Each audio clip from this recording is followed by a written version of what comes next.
Bakbakang Ginebra versus Magnolia sa pagbubukas ng 50th PBA season. Magkakatapat sa unang pagkakataon si Coach Tim Cone at Coach L.A. Tenorio. Manila Clasico. Yan ang ating mga pag-uusapan para sa video natin na ito. So official na nga magbubukas ang panibagong season ng ating pambansang liga na PBA na kung saan ay inaasahan ng mas matinding aksyon at mga labanan. Though maraming issue ang ibinabatol sa one of the oldest basketball league sa mundo at tila na pag-iiwanan na ng ibang mga liga sa Asia, ay hindi natin maitatanggi na iba pa rin talaga ang aksyon sa ating sariling liga. At though isa ako sa mga nadidismaya sa ilang mga bagay-bagay sa pagpapatakbo ng ating liga, ay isa din ako sa mga naniniwala na kapag naayos ang ilang mga bagay dito ay tiyak na muling lalakas ang viewership at makakasabay sa ilang mga papausbong na liga sa Asia, ang Philippine Basketball Association. At ngayong 50th season ay pasabog agad ang tapatang magaganap sa PBA. Ito nga yung tapatang Magnolia Hotshots at Barangay Ginebra. Yes, Manila Clasico ito. At para sa mga matagal ng fans dyan ng PBA ay alam natin kung gaano katindi ang magaganap na laban dito. Lalo na't may apoy sa magiging tapatang ito. Ito nga yung pagtatapat ng maestro at ang dating estudyante nito, ang L.A. Tenorio at Tim Cone matchup. Magiging malalim nga ang labanang ito dahil kay Coach L.A. at Coach Tim Cone. Again,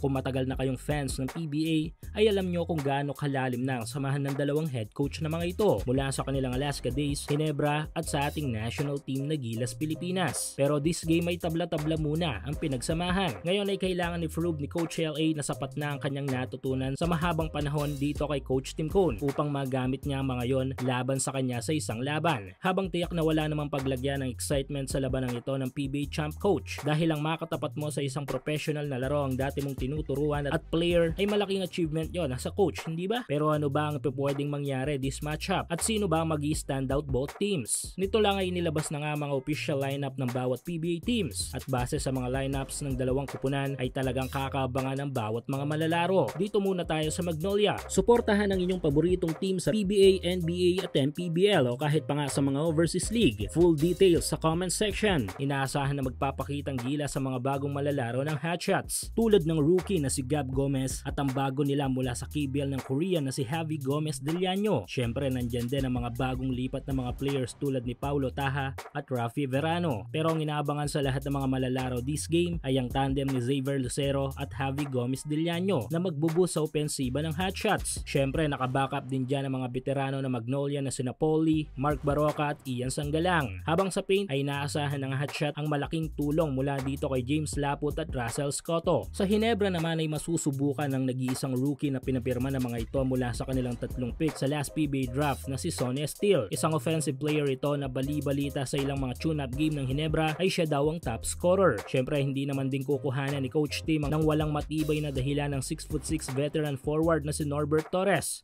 na makakadagdag sa opensiba at depensa ng Gin Kings. Though di inaasahang makakalaro si Japet at Isaac Go this opening matchup dahil nga pasok sila sa injury list ng Gin Kings, ay tiyak na magte-take over naman dito ang ilang pang mga star player ng Ginebra tulad ni Stephen Holt at Jeremiah Gray. Kasama pa dyan si Maverick na pang-import ng laruan at ang tatlo pang international player natin na sina Thompson, Rosario at Barrientos. Kung sa mga malalaro ang pagbabasehan ay mas lamang itong Ginebra dahil nga sa bigat ng lineup ng mga ito. Pero babalik tayo sa lumang kasabihan ng mga Pinoy pagdating sa basketball na bilog ang bola. Kaya abangan natin ang magiging tapatan ng Ginebra at Magnolia mamayang 7:30 PM sa opening match ng PBA 50th season.